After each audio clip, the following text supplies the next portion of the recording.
Bienvenidos. Voy a empezar en punto para los que estuvieron conectados en tiempo. Y así aprovechamos también la clase de Ricardo desde el comienzo. Hoy vamos a ver la segunda parte de este ciclo que denominamos Régimen Laboral y Previsional de Docentes Universitarios Públicos y Privados.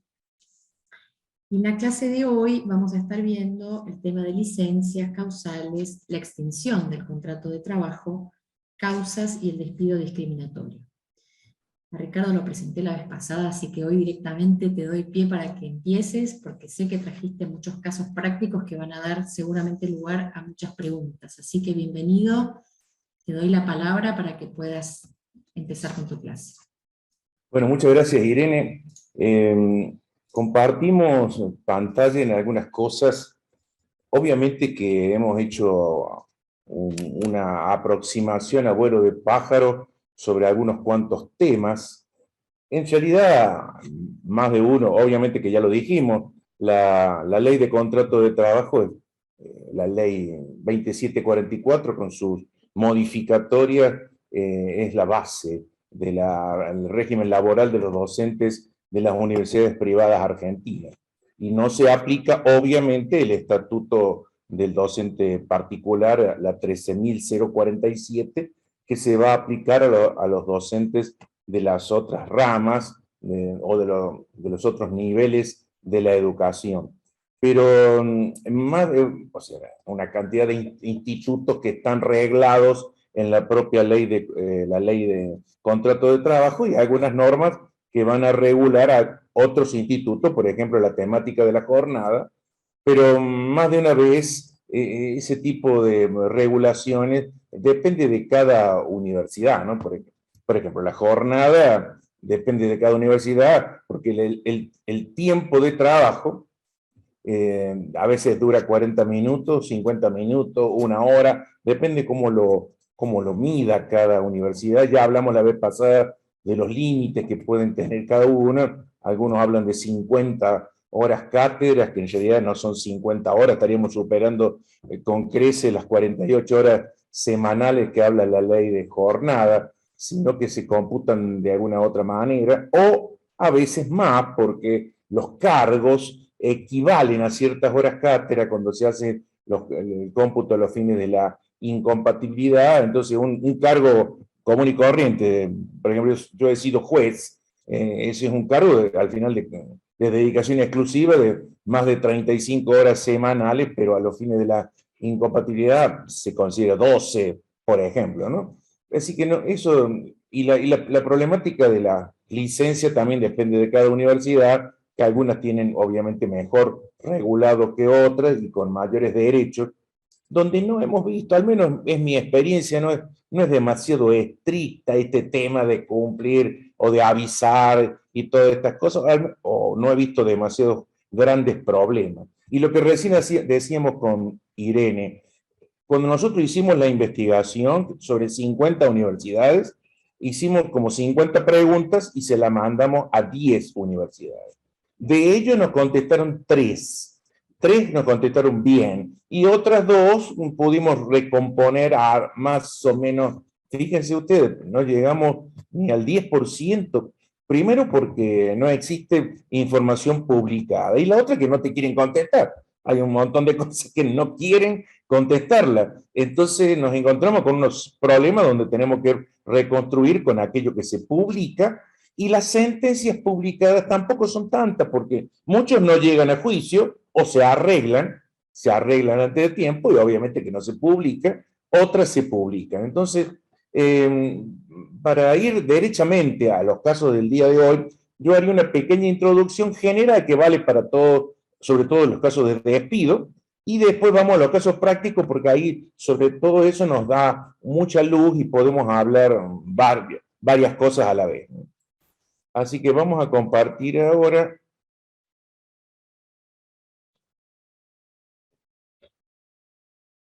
Ahí está. Entonces, decíamos, repetimos esto nuevamente, ¿no? Recuerden, en el marco de la ley de contrato de trabajo, obviamente que los contratos nacen para cumplirse y tienen vocación de continuidad.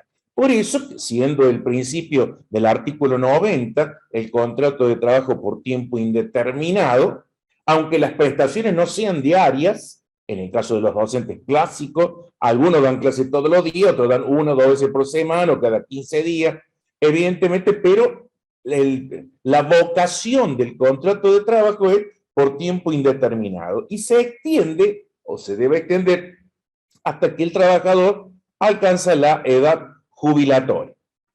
Claro que esto se ha modificado y en realidad las universidades hablan de una edad máxima de 70 años. Y que eso también pasa por las universidades estatales, pero recuerden ustedes que le hemos puesto en tela de juicio ese límite extraordinario, contraponiéndolo a la Convención Americana de los Derechos de las Personas Mayores. Y verdaderamente esto puede significar una discriminación. Tanto es así que, por ejemplo, los peruanos que lo tenían en 75 años lo han sacado. Pero la regla es eso. Nuestro contrato es por tiempo indeterminado y es de tracto sucesivo. Y obviamente que las causales de extinción del contrato de trabajo son las que están previstas en la ley de contrato de trabajo. Ahí hay varias clasificaciones que se han realizado al respecto, porque hay algunas que dependen de la voluntad de ambas partes. Por ejemplo, por ponerse de acuerdo, el mutuo disenso, el vencimiento de una obra o ejecución, cuando uno sigue una carrera, por ejemplo, a término, que se hizo una sola cohorte y nada más. Después otra depende de la voluntad de una de las partes, por ejemplo, el despido sin causa, que depende del empleador, o despido ad nutum, o despido desnudo, o, por ejemplo, el caso de la renuncia depende del trabajador, o el abandono, que el artículo 244 tiene una especial regulación, porque el abandono no es que el trabajador no aparezca, sino que necesariamente necesita la intimación de parte del empleador y el silencio del trabajador. Porque si el trabajador contesta, aunque sea una mentira, aunque sea falso lo que está diciendo, no habrá abandono, habrá otro tipo de sanción o extinción, pero no será abandono.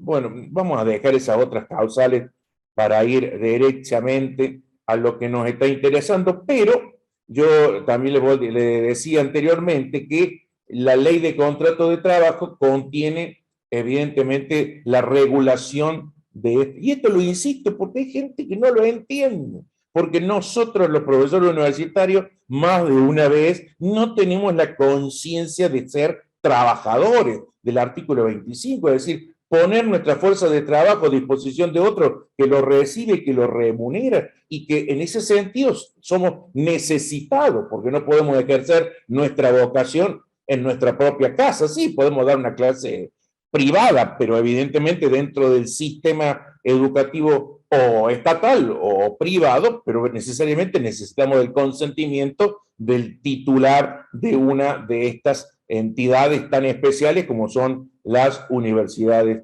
privadas, ¿no? Ahora bien, en cuanto al despido, que es lo que más nos ocupa, el despido es una decisión unilateral, ¿no? Unilateral. Y estamos hablando de decisión, si es del empleador, se dice despido directo, y si es del trabajador, despido indirecto, ¿no? Y ese despido directo del empleador puede ser con causa o puede ser incausado. Es decir, siempre hay una causa. Lo que pasa es que no se la expresa, que no se la dice, y la ley autoriza este tipo de cosas, pero esto es un acto ilícito, no es un derecho del empleador, al menos en la jurisprudencia argentina, perdón, en la doctrina argentina. Quedan algunos votos de algunos miembros de la Corte que por ahí siguen hablando de que es un derecho del empleador. Sin embargo, la doctrina argentina no considera el despido sin causa un derecho del empleador, sino lo considera como un acto ilícito contractual. Es decir, libre, pero indemnizado. Es un acto ilícito, evidentemente, que causa un daño al trabajador, un daño presunto, y por eso tiene una indemnización, y esto viene así desde el año 1934.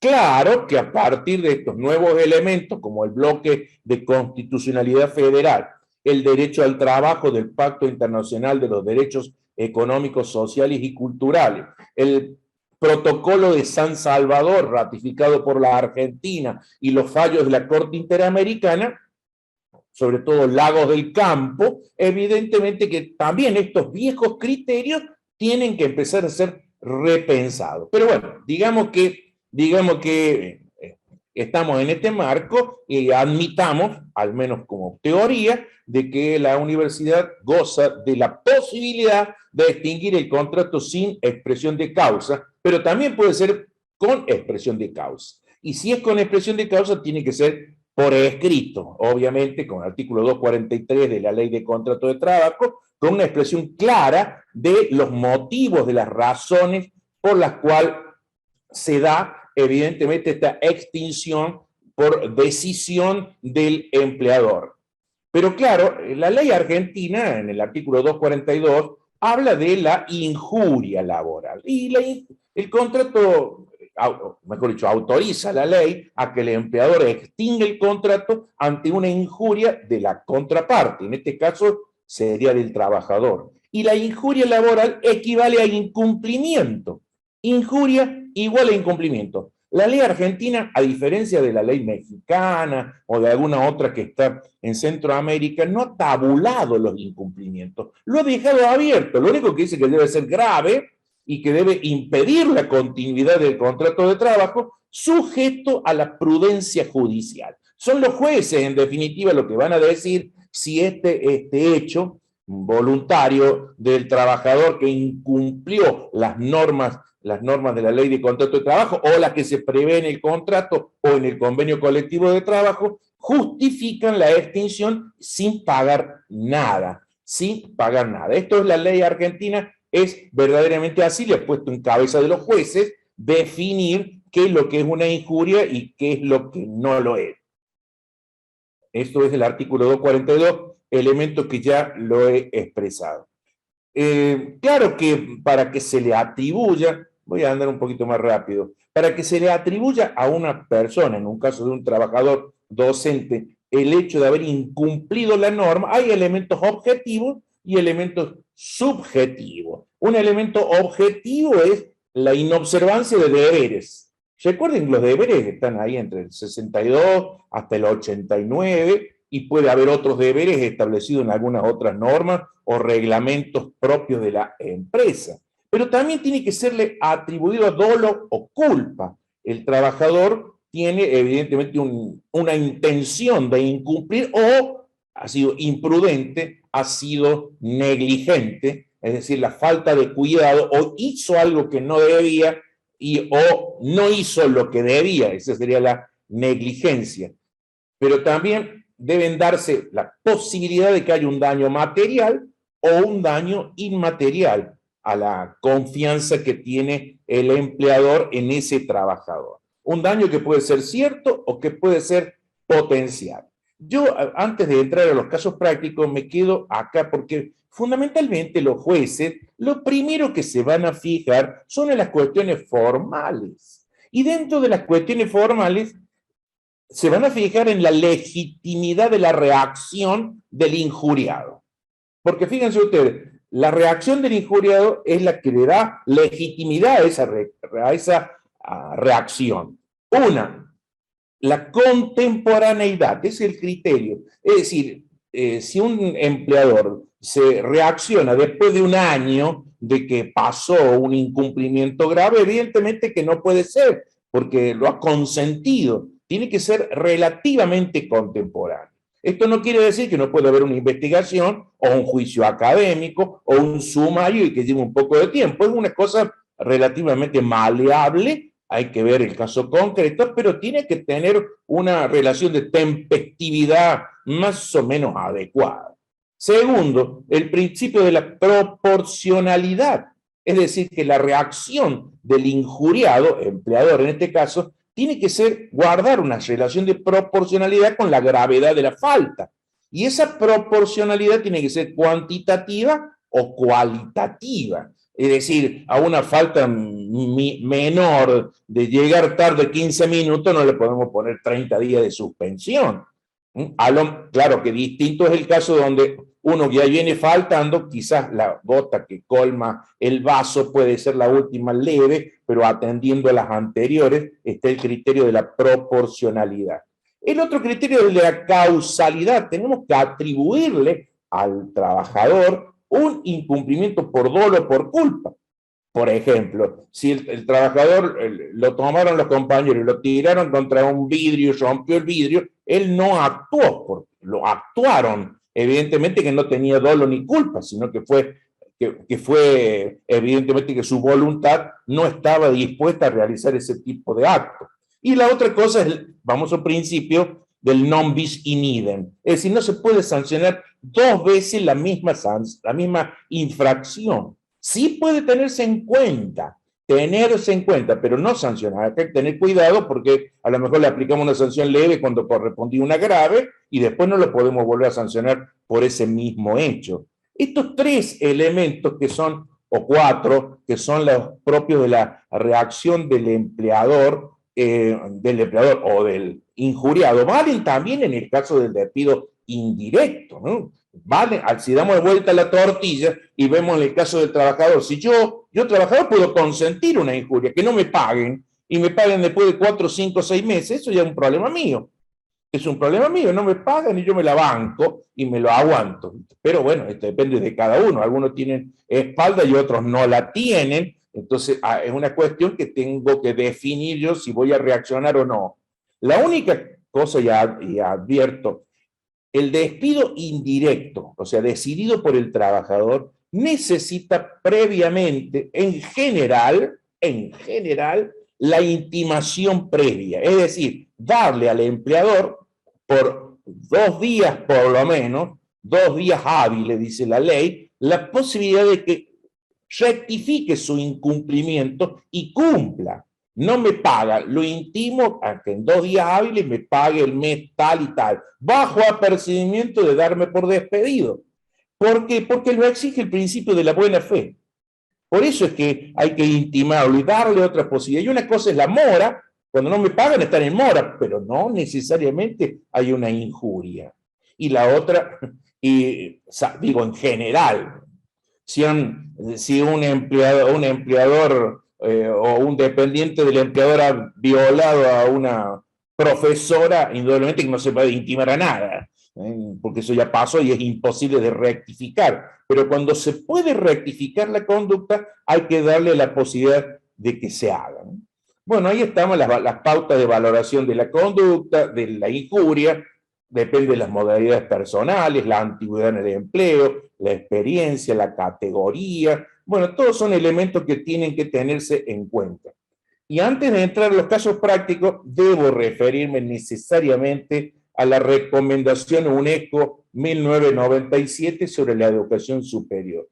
Esta recomendación, que no es un convenio, dice o habla de la procedimentalización del despido directo. ¿Esto qué quiere decir? Que para que haya despido en el ámbito de la educación superior, despido directo por parte del empleador, deberían haber causas y que debería demostrarse ante tercero, dice. Debería demostrarse, es decir, un procedimiento que muchas universidades lo tienen establecido con los juicios académicos. Esto tienen un tribunal, tienen una especie de fiscal y obviamente que le van a dar derecho de defenderse como un procedimiento administrativo previo. No están obligados a hacerlo según la ley, pero la recomendación lo dice, un consejo independiente de colegas, una procedimentalización del proceso disciplinario. Muchas universidades tienen esto para el despido directo y no pagar nada. Ahora, si la universidad te mándale el telegrama y en definitiva te despiden sin causa, no hay nada que hacer, salvo que el despido sea discriminatorio. Si el despido es discriminatorio, es un acto contrario a todo derecho, absolutamente nulo de nulidad absoluta, usando los términos del viejo Código Civil, y eso evidentemente que daría derecho a ser reinstalado en el cargo cuando se cuestiona ese despido discriminatorio. Esto ya está medianamente asentado, bastante asentado en la doctrina y la jurisprudencia argentina a partir de famosos casos que también tendríamos que revisar, ¿no? Ahí están en la recomendación un catálogo de causales, ¿no? Que evidentemente son interesantes de ver, propias de la materia educativa y propios de los problemas que realmente pueden existir en este tipo de relación o que existen en estos tiempos. Siempre hay un derecho de recurrir, obviamente, ante la decisión de este tribunal administrativo, ante árbitros o ante los tribunales, porque el derecho, el acceso a la tutela jurisdiccional del artículo 8 del Pacto de San José de Costa Rica siempre está así establecido como un derecho de raigambre constitucional. Bueno, con este tema vamos a tratar de abordar los casos prácticos, pero eso nos va a dar pie para comentar algunas otras cosas que estaban en los casos prácticos. Esto lo hemos conseguido de las publicaciones o accediendo directamente a los expedientes. Y bueno, no siempre ganan los trabajadores. Más de una vez también es la propia universidad la que ha tenido razón.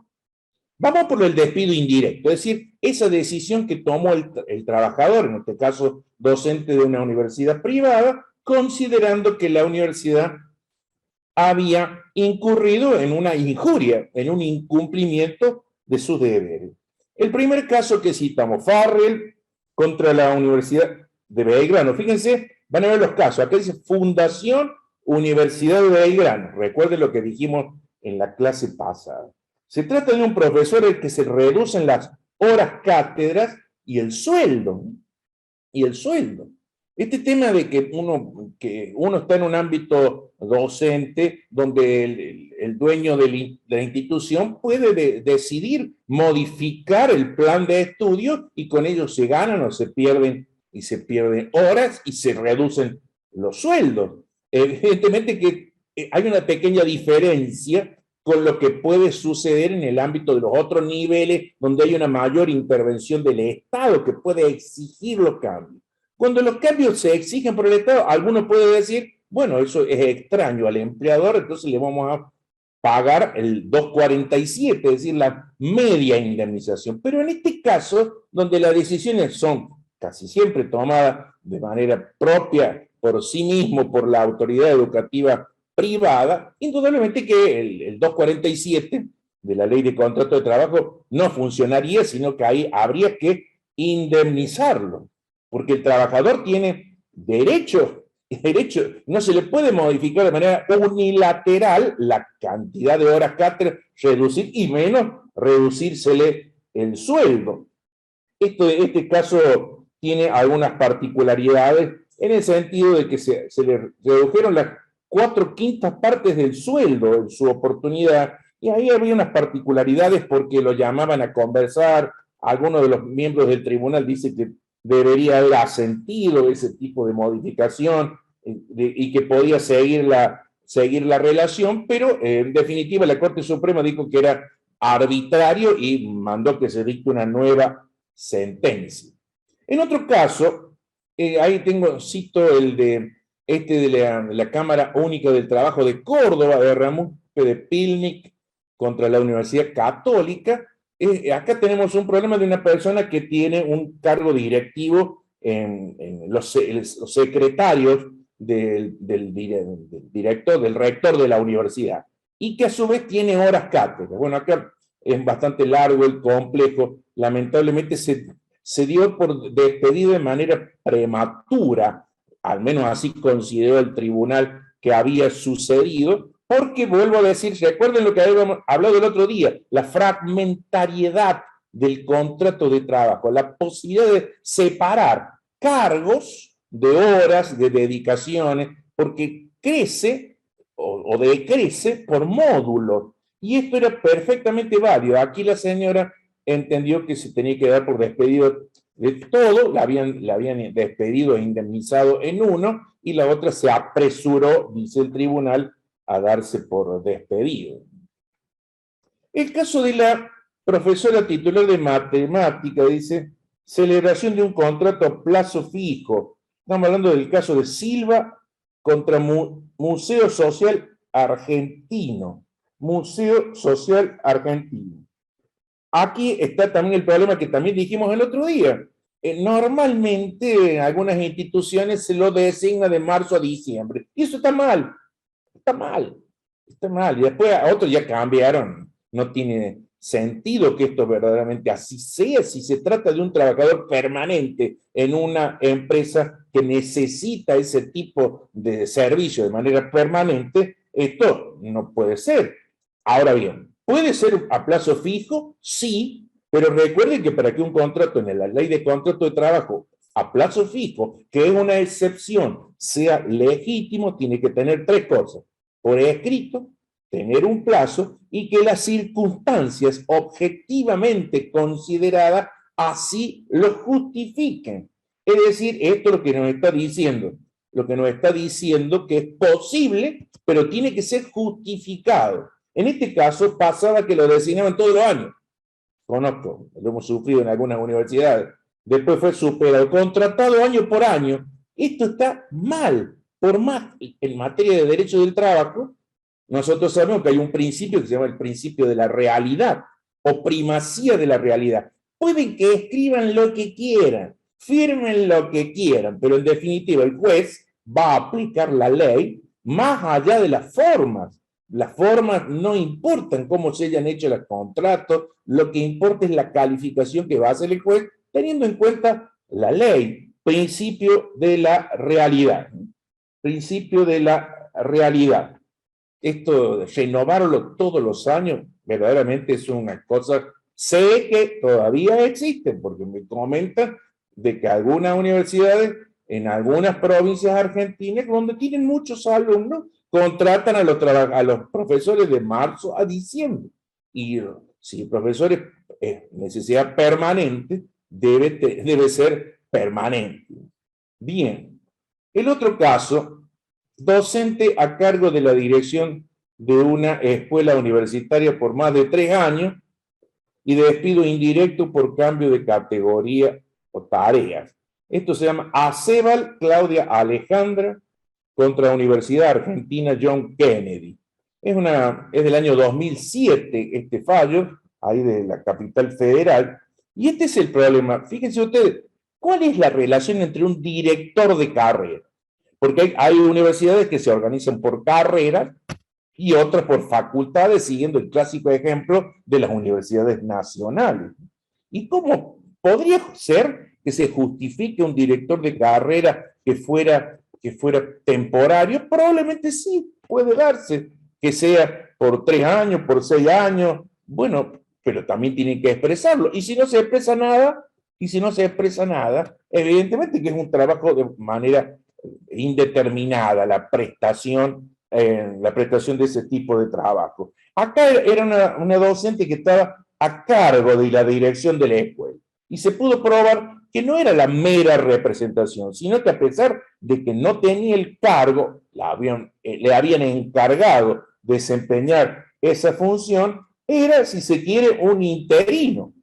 Y un interino que trabajó por más de 3 años.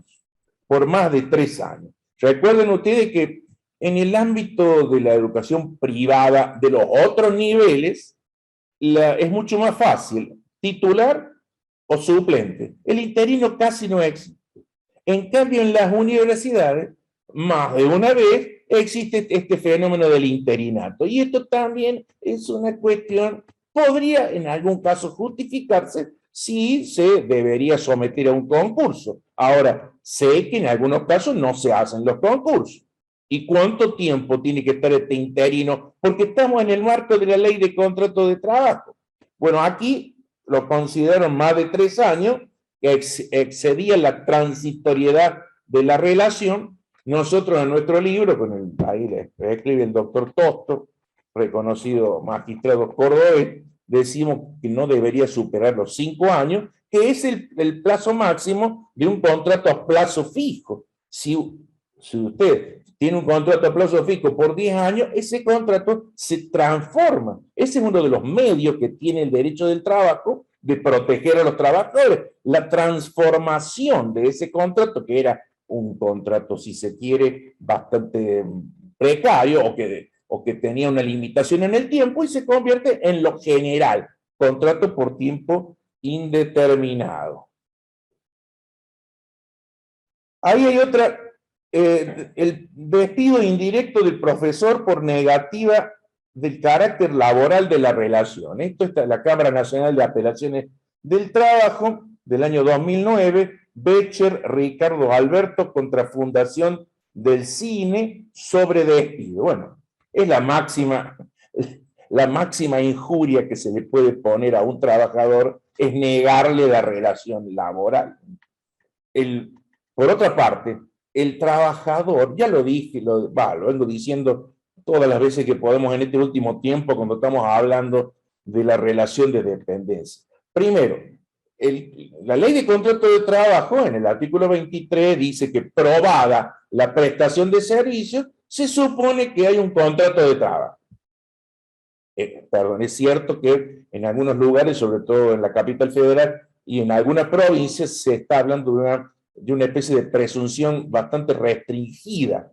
Aquí en Córdoba hablamos de si se quiere, una modalidad amplia de la presunción del 23, pero también no podemos ir al otro extremo, porque un muchacho que me lleva la valija en la estación de colectivo me presta un servicio, pero eso no es una prestación de servicios laboral. Por eso viene lo que dice Daniel Machado en alguno de sus, ni tanto ni tampoco. Es decir, hay que verlo. Pero si hay una prestación de servicio de carácter docente, se supone que hay un contrato de trabajo de carácter docente. No podemos negar y afirmar que ese fue un contrato civil, que fue otro tipo de circunstancia, que estaba en una preparación. Bueno, evidentemente que esto da para un montón, pero es una injuria suficientemente grave el hecho de negar la relación. Y el trabajador tiene el deber de probar la prestación cuando se la niegan, porque si se la reconoce, la presunción del 23 funciona perfectamente, y el que debe probar que no es laboral es el empleador. Y por otra parte, este tema de la relación de dependencia tiene que ser revisto a la luz de la recomendación 198/2006 de la Organización Internacional del Trabajo, que tiene indicios, la famosa técnica del haz de indicio, y la inserción de un trabajador en una empresa ajena, el inciso número 13, el indicio número 13, evidentemente que ayuda y no hace falta probar más nada. Esos elementos que antes nosotros veíamos, probar la dependencia, subordinación jurídica, económica y técnica, no han desaparecido, pero se han simplificado. Esa es la concepción subjetiva de la relación de dependencia, y ahora tenemos una concepción objetiva fundada en estos elementos nuevos. Es decir, si yo me inserto en una empresa que necesita mi servicio para existir como empresa al fin, porque la universidad es una empresa en los términos del artículo 5 de la Ley de Contrato de Trabajo. Después tenemos despido indirecto de profesora de materias cuatrimestrales por falta de pago de las remuneraciones. Este es un fallo de Jujuy. Fíjense ustedes, de una profesora Sarif contra la Universidad Católica de Salta. Es decir, tenemos fallos de otros lugares del país que nos están diciendo que esta es una relación. Y es precisamente el hecho, negar la relación laboral es una injuria gravísima. Y obviamente que no pagar el salario también es una injuria gravísima.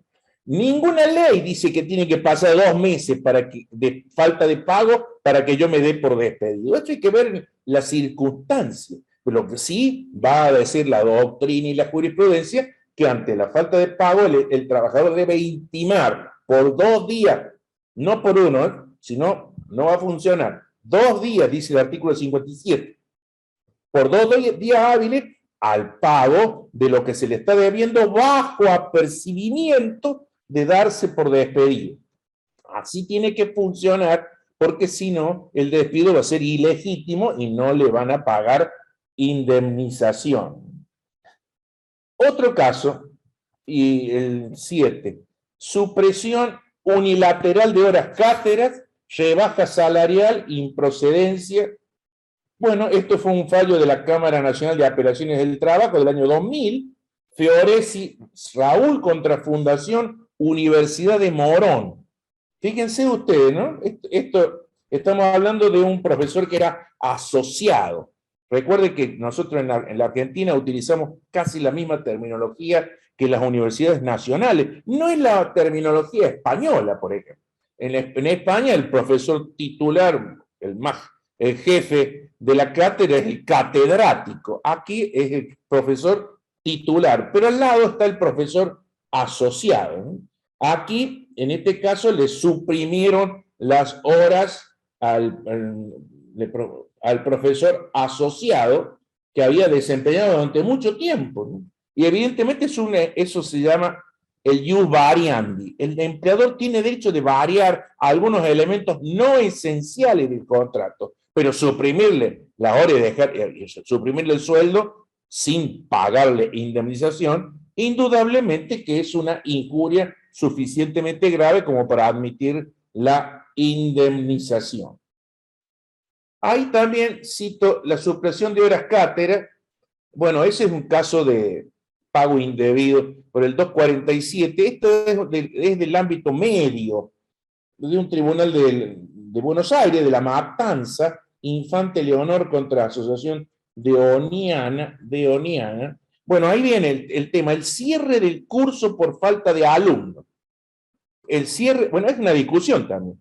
¿El cierre de curso por falta de alumnos es una responsabilidad del empleador o es un hecho fortuito que en definitiva nadie ha tenido responsabilidad? Nosotros creemos en general que es el riesgo del empleador. El hecho de tener o no alumnos, si se cierra un curso por falta de alumnos o falta de subvención estatal, en este caso obviamente las universidades no lo tienen, es un riesgo de la empresa.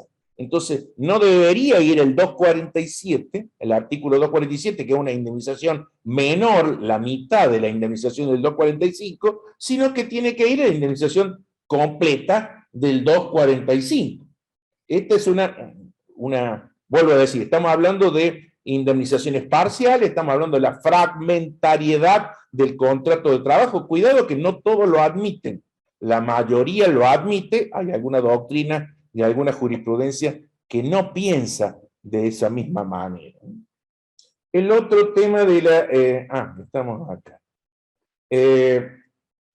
Profesora, por falta de pago de 2 meses de haberes, SAC y falta de depósito en la cuenta sueldo. Esto es del nivel medio, pero también puede servir. Tomemos este dato de un fallo del doctor Arese de Córdoba, Maggi, etcétera, Maggi, contra Colegio Julieta de Elcino. Bueno, me da pie para decir aquello que yo ya había anticipado. Ahí había falta de pago de 2 meses, pero no necesariamente tienen que pasar 2 meses. Nosotros aquí en Córdoba, en la época del 95, durante la crisis mexicana, tuvimos 4 meses sin que nos pagara el Estado. Y no es muy feliz el hecho de que a uno no le paguen, ¿no? Realmente el dinero no alcanza, y es más, podríamos haber tomado, bueno, no era el caso de los jueces, pero sí lo hicieron los docentes, la famosa retención de los servicios, porque cuando uno no cobra y no le pagan, puedo retener servicios hasta que me paguen. Y la retención de servicios estaba en el viejo Código Civil y está en el nuevo Código Civil, artículos 1031 y 1032 del Código Civil y Comercial, y es perfectamente posible hacer ese tipo de acción por falta de pago de haberes. No, la verdad es que cuando uno no le alcanzan y tiene que pagar las tarjetas y los bancos, que lo empiezan a llamar, bueno, si es el banco oficial porque el Estado le debe, vaya y pase, pero cuando es un banco privado que llaman por teléfono, hay que pagar y no hay vuelta que darle. Es verdaderamente muy complejo. El otro tema, otra causal, despido indirecto por remuneraciones diferenciadas. Aquí está un fallo de la Cámara Nacional de Apelaciones del Trabajo del 2005, Bertinotti Saúl contra Fundación Universidad Católica Argentina Santa María de los Buenos Aires. Este es otro serio problema, porque el principio de igual remuneración por igual tarea. Igual remuneración por igual tarea. Y si hay una distinción en las remuneraciones, tiene que ser una distinción objetiva. Por ejemplo, si uno tiene título máximo, obviamente que podría haber un suplemento para aquel que tiene título máximo, pero para todo lo que tiene título máximo. Y puede ser, a veces, universidades que pican un 25% para el doctor, 20% para el magíster, 15 o 10 para el especialista, es una razón objetiva.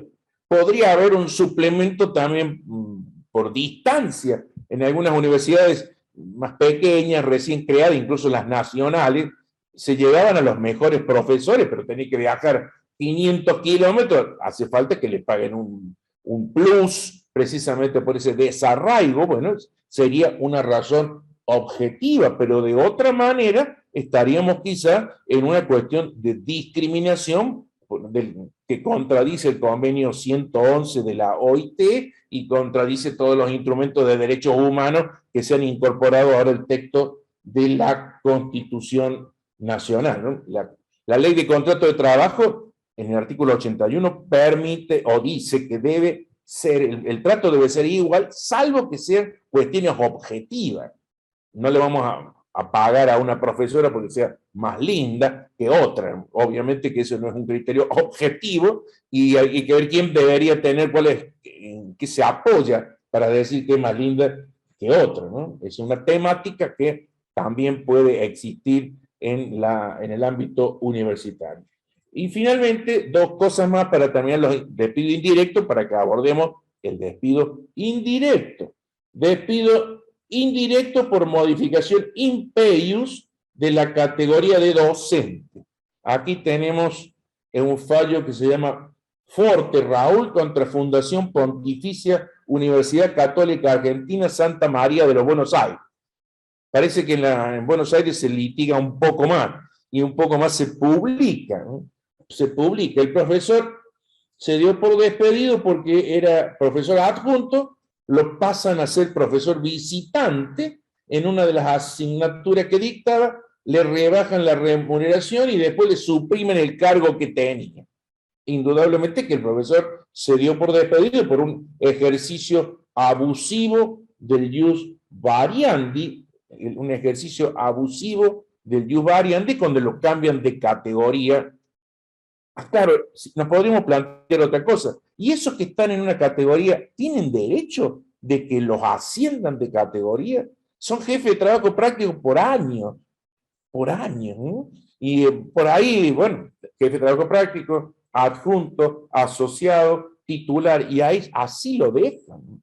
En realidad debería darse un cierto ascenso, pero no está arreglado, porque no tenemos convenio de actividad, y hay que ver si tenemos un convenio de empresa. Insisto que la universidad, la UMET, sí tiene un convenio de empresa que ha previsto alguna cantidad de situaciones, aunque no el tema de la definición de las categorías y de los sueldos, es decir, cuándo le van a aumentar los sueldos y cómo deberían darse.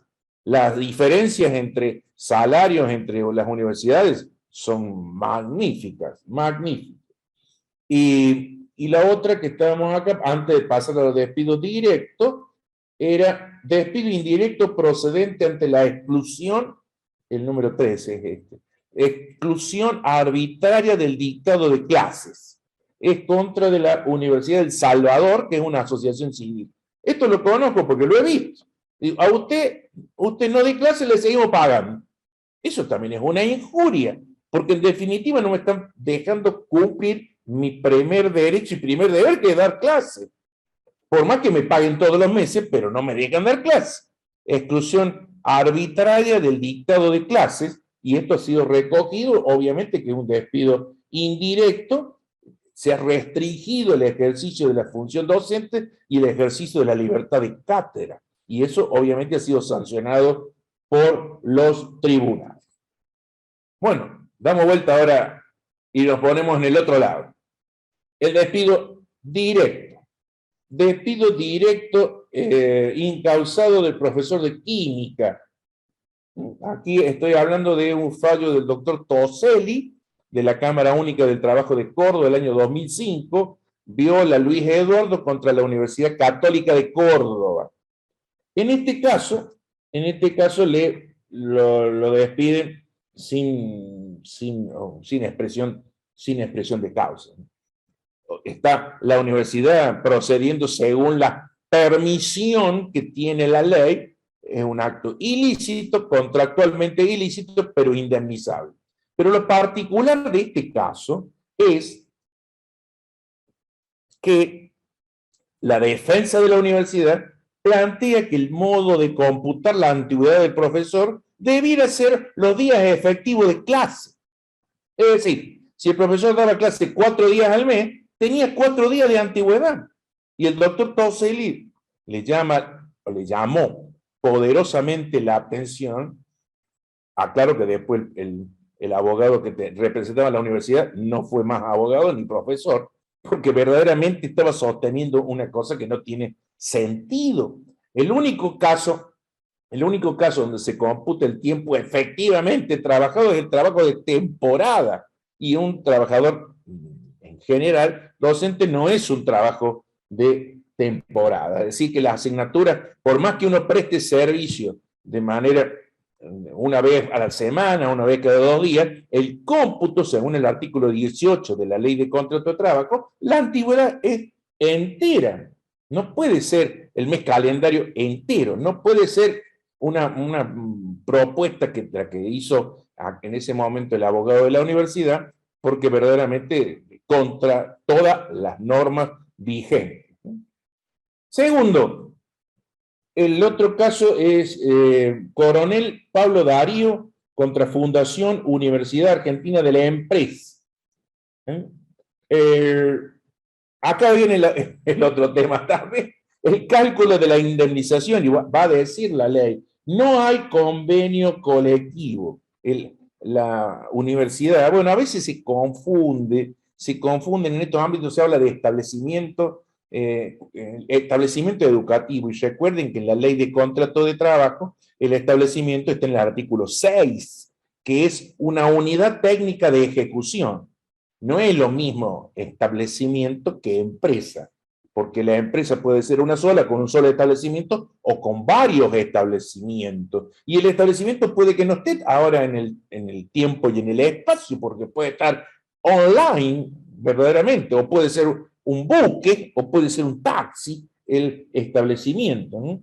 En este caso, no hay convenio colectivo. Entonces, el problema está que el 245 de la Ley de Contrato de Trabajo tiene un tope máximo. Como acá no hay convenio colectivo, según entiende la Cámara, no se le puede aplicar un tope. Esto sería más largo de explicar. Fue tratado después por la Corte en el famoso caso Bisotti, donde aplicó un tope mayor, pero normalmente estamos hablando de valores sumamente bajos. Acá no es un alto empleado, así que no habría tope. Acá tampoco lo hay legalmente porque no hay convenio colectivo, ¿no? Hay también cité un caso español. La jurisprudencia española es un poco más rica en algunas cosas. Era un despido directo causado de un decano de una facultad de una universidad privada española por desobediencia a órdenes del rector. Largo desarrollo tiene, pero verdaderamente ahí en España, lo citamos como a modo de ejemplo, pero en latín diríamos mutatis mutandis, cambiando lo que haya que cambiar, porque las normas españolas no son exactamente igual que las argentinas, el estatuto de los trabajadores español no es exactamente igual, pero en este sentido, en este caso era que el director este decano tenía una revista y parece que había sufrido una especie de control por parte del rector. Él lo entendió como una censura, pero se justificaba, porque en definitiva Eso siempre hay que aclararlo cuando salen algunas revistas. Las opiniones de los autores no comprometen la responsabilidad de la, porque ese es un problema. Entonces, el que es responsable, que es la universidad como tal, tiene derecho de controlar, porque después puede venirse en su contra una demanda, en el caso este de a posteriori de la publicación de un trabajo escrito. Bueno, este más o menos era el problema. El otro tema muy famoso y muy lindo es de Suprema Corte de Mendoza. Siempre tiene muy buenos fallos la Corte de Mendoza. Nosotros le hemos hecho varios comentarios y fallos muy lindos. Este caso del año 2008, Linares contra Universidad de la Aconcagua. ¿Qué es lo que tiene de particular esto? ¿Y qué es lo que sucede en el ámbito docente? Los docentes pueden desempeñar un trabajo plurifuncional. ¿Qué quiere decir esto? Y puedo ser director de una carrera, puedo ser titular de una cátedra, puedo ser un investigador. Es decir, una sola relación, pero tiene varias funciones. Varias funciones. Y este es lo que dice la universidad, son separables. Entonces, podremos despedirlo o darnos por despedido en una función, pero continuar en las otras, porque la posibilidad de la plurifunción, evidentemente que existe, porque puede haber un encargo de nuevas tareas o un incremento de tareas que pueden crecer o puede decrecer. Pero en este caso, si la persona tenía un cargo, y obviamente como los cargos son de carácter permanente por tiempo indeterminado, si le suprimen, este era un cargo, un director de una carrera, indudablemente que pudo continuar en las otras, pero tenía que ser indemnizado en el caso de la carrera en que lo habían despedido. Este es un caso sumamente claro y muy lindo que puede servir para esclarecer otros casos, lo que la Corte Mendocina había tratado. Otro caso más, la Cámara Nacional de Apelaciones del Trabajo, Méndez Acosta contra Fundación Universidad Católica Argentina Santa María de los Buenos Aires. Hay algunos que se llevan el premio por la cantidad de juicios que le han hecho, debe ser que son medio incumplidor. Aquí era un director de posgrado, ¿no? Este es verdaderamente otro de los temas. Bueno, acá le habían atribuido una causa, ¿no? Una causa gravísima. Y recuerdan ustedes, la carga de la prueba es muy simple. Carga de la prueba. ¿Quién tiene que probar la causa del despido? Si el despido es directo, el que decide innovar en la continuidad es el empleador. Entonces el empleador tiene que probar que el profesor incumplió los deberes, hizo las cosas mal. Si el despido es indirecto, el que rompe la continuidad del artículo 10 de la Ley de Contrato de Trabajo es el trabajador. El que lleva el esfuerzo probatorio tiene que ser el trabajador. A mí me despiden, yo cumplo con decir niego, que sea la universidad la que pruebe que me porte mal. Porque si no lo prueba, obviamente que el juez le va a fallar en contra. El juez tiene que fallarle en contra, porque esos son los principios generales de la carga de la prueba. El otro tema, ahí hay un incarnato contra la Universidad Argentina de la Empresa, Cámara Nacional de Apelaciones del Trabajo, esto es del año 83, es del año 83, pero cambiando lo que haya que cambiar, podemos decir algunas cosas. Recuerden, no necesariamente el contrato de trabajo se va a terminar el día que uno se jubila. No dice la norma que de manera automáticamente el día que se jubila se va a terminar el contrato de trabajo. A pesar de que el artículo 90, 91 hablan de esa tendencia y dicen que este contrato por tiempo indeterminado, a pesar de ser por tiempo indeterminado, tiene una proyección para terminar cuando uno esté en condiciones de acceder a la jubilación, pero no necesariamente la ley dice que debe ser automático el día que se jubile, se terminó el contrato. No, Lo que tiene que hacer el empleador es cumplir con la intimación de la ley de contrato de trabajo. Intimarlo a que se jubile cuando tiene cumplido todos los requisitos y a partir de allí tiene un año. Si se jubila antes, ahí sí, en ese caso funcionaría el término del contrato de trabajo y si quiere seguir, seguiría con otra antigüedad, pero la antigüedad anterior se ha perdido. Pero yo insisto, primero, ahora los trabajadores, con la modificación que hizo Macri, el término para intimarlo es a los 70 años, los varones, 70 años. Las mujeres a los 60 años se pueden jubilar, pero tienen derecho de pasar a los 65. Y ahora, si los varones tienen 70 años, también las mujeres, si yo quiero trabajar hasta los 70 años, y no necesariamente tendría que darse. Claro, esto también hay ejemplos, por ejemplo, como los jueces de la Corte Suprema, la que la Constitución les pidió que a los 75 años tengan una nueva designación, renueven la designación para seguir o no, o en el caso de los obispos de la Iglesia Católica, que dice el Código Canónico que se les ruega que presten la renuncia a los 75 años. Hay que ver entonces, insisto, está la perspectiva. Las normas normalmente, lo dicen los convenios en el ámbito nacional de las universidades públicas y en el ámbito de las privadas, con esta referencia de la ley de contrato de trabajo y lo que diga el estatuto universitario. Pero, insisto, pueden decir todo lo que quieran, pero por encima está la Convención de los Derechos de las Personas Mayores, que por el solo hecho de ser viejo, no se puede extinguir un contrato de trabajo. Ahora bien, si lo someten a un examen psicofísico y ven que no están en condiciones de seguir, como sucede cuando uno cumple 70 años y va a renovar el carnet de conductor, que cada año tiene que renovarlo, puede ser, eso también lo permite según la circunstancia, ¿no? Eso lo dice claramente, me parece que el artículo 16 de la Convención Americana. Recuerden que a partir de la Constitución del 94,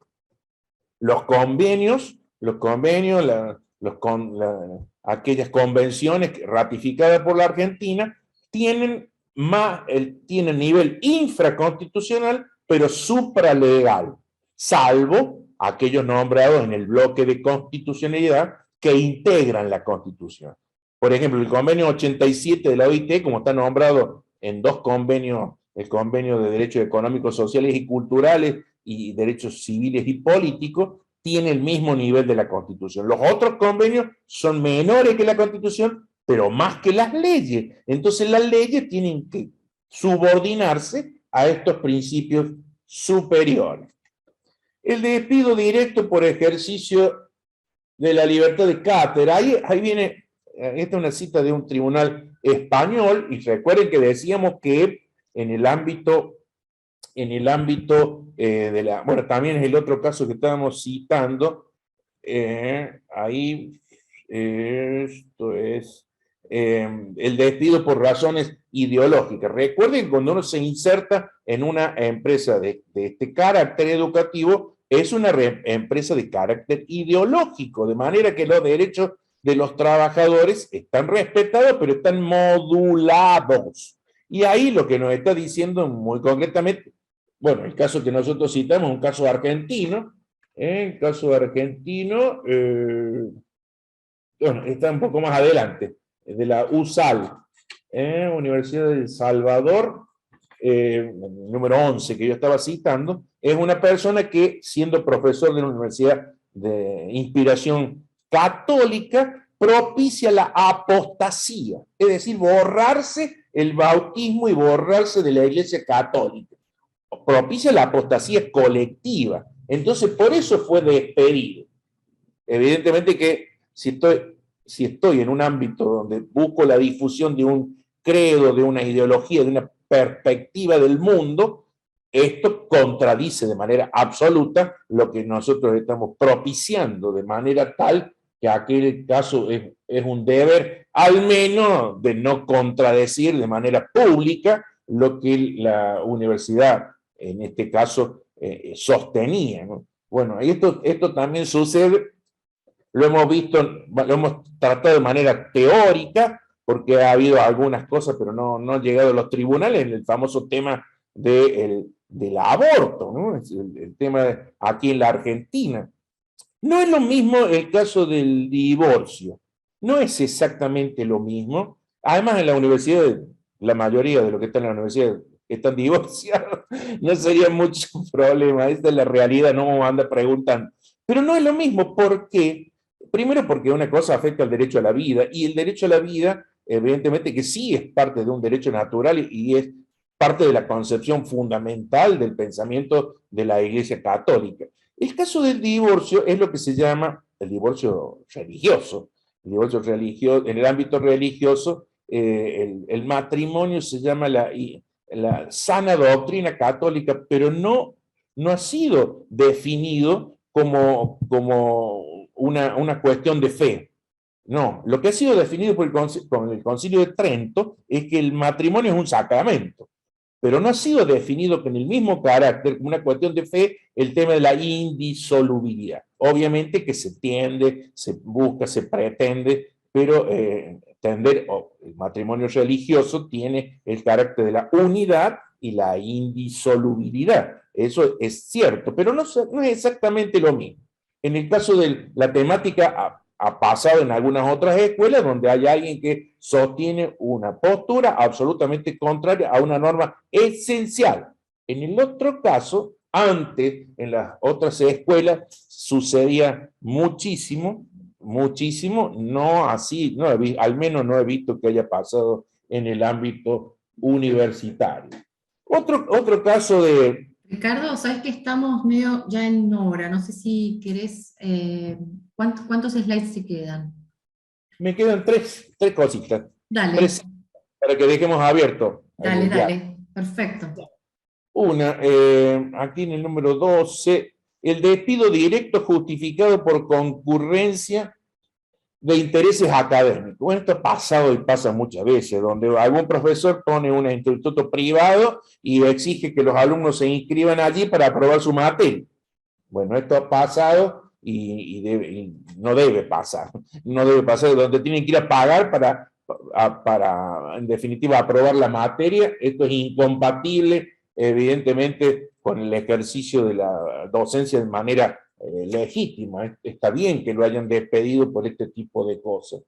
Había otro caso que yo citaba allí, un poco, no es nuestro, sino de Turquía, de un profesor de una universidad privada que aceptó que un trabajo final sea una película pornográfica, hecha por algunos de sus alumnos.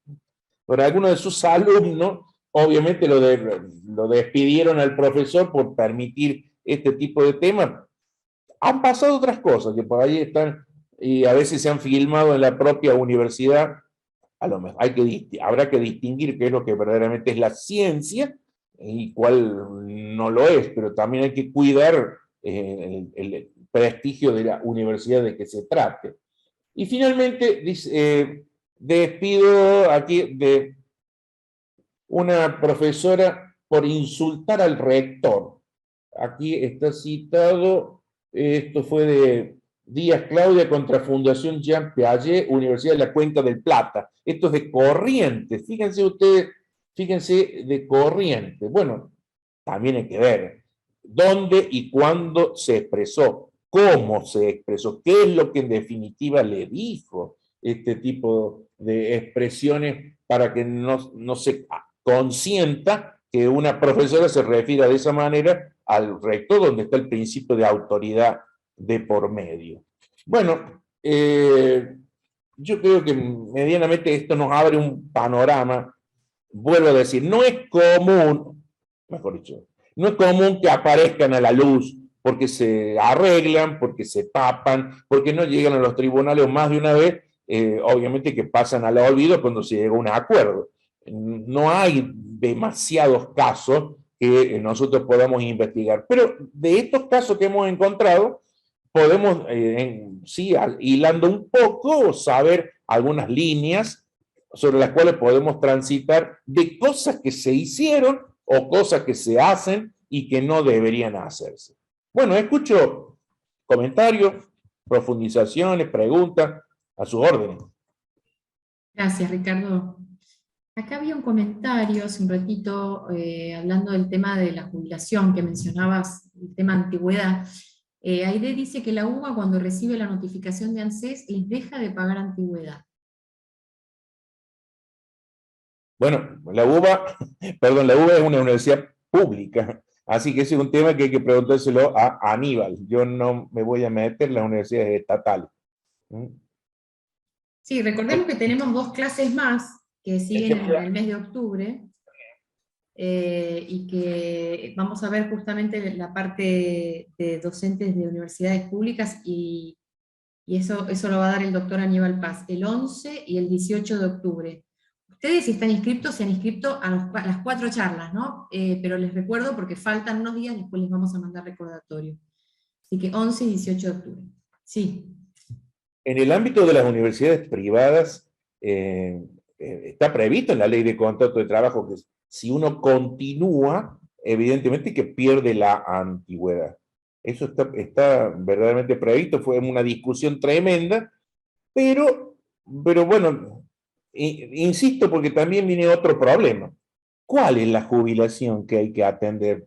Que me pasa a mí, yo soy jubilado de juez, no soy jubilado del régimen privado.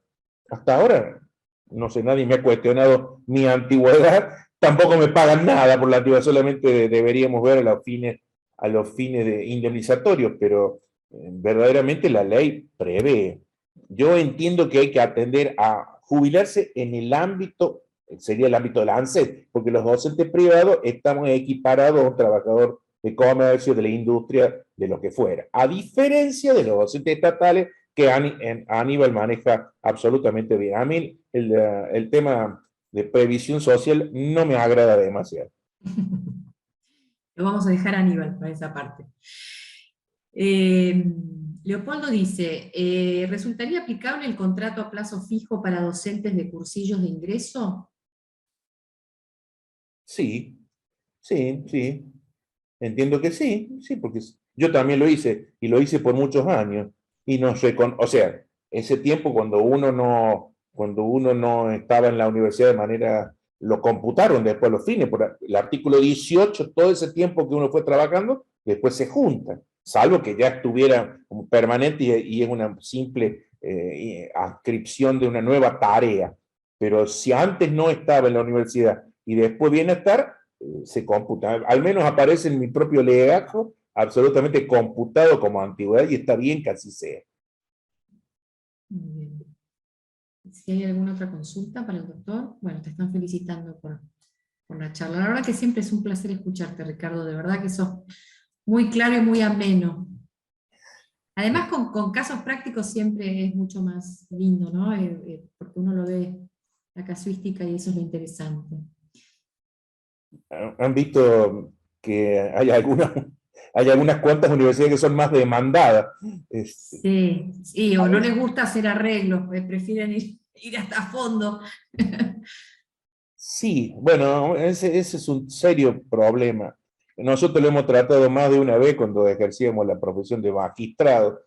¿Y por qué digo esto? Porque después que no hacen un arreglo, pierden el juicio y después queda el antecedente y Ah, queda para todo el país. Cuando los arreglos tapan un montón de cosas. ¿Viste? Primero que más vale mal arreglo que un buen juicio. Por supuesto, siempre que sea razonable la cuestión, pero de manera, esta proyección colectiva que tiene la jurisprudencia se evita, y más de una vez se pone, yo he visto juicios donde incluso con alumnos querían echar a algún alumno por alguna cosa, y bueno, pretendían, nosotros queríamos que arreglaran, no querían, lo querían echar. Bueno, después les rechazamos la demanda, salió publicado en todos los diarios, comentarios en la revista, y verdaderamente eso es negativo. Es muy negativo. Digamos, a los fines de enseñar nuestro, claro, que no haya material es una cosa fea, pero a los fines de antecedentes, indudablemente que hay que pensarlo. Lo más vale un mal arreglo que un buen juicio, porque después quedan los antecedentes. Aunque, fíjense ustedes la cantidad de cosas que ya hemos ido diciendo, donde la jurisprudencia va citando, sobre todo el tema de la plurifunción, el tema de la fragmentariedad, evidentemente que son cosas que que por ahí son discutidas por algunos, pero ya los tribunales, sobre todo los altos tribunales, hay algunos tribunales que son realmente muy, pero muy buenos, de manera muy clara nos van marcando cuáles son aquellas pautas, porque la jurisprudencia es una de las fuentes del derecho. María Rosana pide si podés hacer alguna referencia sobre el despido discriminatorio. Sí, sí. Bueno, el despido discriminatorio es aquel que está fundado en una razón de sexo, religión, condición social, carácter gremial, en algo que la ley no admite que sea tratado de esa manera. Es decir, tiene una intención de afectar a una persona, pero como integrante de algún colectivo. Y el despido discriminatorio está en un montón de normas, pero fundamentalmente en la Argentina está en la ley antidiscriminatoria, la ley 23.592. Alguien la llamó ley de la Rúa, otros dicen que fue otro diputado el que lo planteó, de la Rúa, era senador en ese momento, es de la época de Alfonsín. Y una ley inicialmente, y lo particular que tiene esta ley, es una ley hecha para aquellas personas que iban a ingresar a un boliche y no la dejaban entrar por la cara. Básicamente fue una ley hecha para aquellos problemas penales o cuando uno no lo dejaban entrar en precisamente los patobica. Pero la ley es tan amplia y obviamente que esa enumeración es meramente enunciativa, que ha sido aplicada en el ámbito laboral. ¿Y qué es lo que tiene de especial esta ley? Que la ley dice que tiene que dejarse sin efecto el acto discriminatorio. Y eso es uno de los problemas que choca con el derecho del trabajo, que admite en general el despido libre, pero indemnizado, sin causa. Entonces, en este caso, cuando ese trato discriminatorio se basa en una razón prohibida por la ley, a diferencia del otro donde yo pongo la plata y se va para afuera, acá se puede reinstalar. Se puede reinstalar y encima meterle una indemnización por daño moral y un montón de cosas. Entonces, bueno, sería motivo para hacer otro tipo de... Tengo una charlita preparada, ha habido algunos cuantos casos donde ha habido despidos discriminatorios en el ámbito de los docentes. Yo hablaba el otro día del caso Arenzón, que tenía menos de 1,60 m y la ley decía que si no tenías 1,60 m no podías ingresar a la docencia. Otros que hablan de la nacionalidad. Para ejercer tiene que ser argentino. Y eso ha sido declarado más de una vez inconstitucional. Otros hablan de la edad máxima para ingresar a la docencia. Porque si está en condiciones de hacerlo. No puede ser más de 40 años. También ha sido declarado inconstitucional. Otro, el famoso tema de caminos contra Instituto del Córdoba, el Carmen creo que era, de la mujer esta que tenía, era la preceptora de 45 años que se enamora de un exalumno de 20 y van a Operación Triunfo y el chico le canta Señora de las 4 décadas y cuando vuelve las monjas le dicen usted se va. Y la otra le mete un amparo diciendo, pero yo tengo derecho. Estamos hablando de personas mayores, ¿eh? Personas mayores. No hay derecho de ponerse novio de una profesora con un chico de 15 años. Pero si el chico tiene 20 años, si quiere andar con una señora de 45, como pasaba, tengo derecho de elegir con quién compartir mi vida. Tampoco estaba contradiciendo otro tipo de relación. Así que hay un montón de datos que nos van diciendo, o el famoso tema de personas que no tenían capacidades para poder desenvolver, o que le falta una pierna, que le falta algo, que no les dan el apto psicofísico para poder ejercer. Puede ser discriminatorio por razones de sexo, por razones de salud, aquellas personas que no lo dejan entrar porque tienen alguna enfermedad infectocontagiosa, o la diabetes, bueno, hay un montón de situaciones que pueden darse, es decir, hay un hecho, hay una intención, con un motivo que la ley, un motivo de distinción negativo que la ley no puede consentir. Así que, y la particularidad es que hoy por hoy se puede reinstalar. Se puede reinstalar. Por razones gremiales, ni mucho menos, ¿no?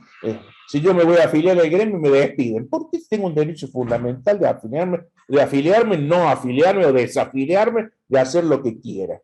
Esto daría pie para otro tipo de consideración, pero este es un ámbito que modifica esta libertad del empleador de despedir pagando la indemnización.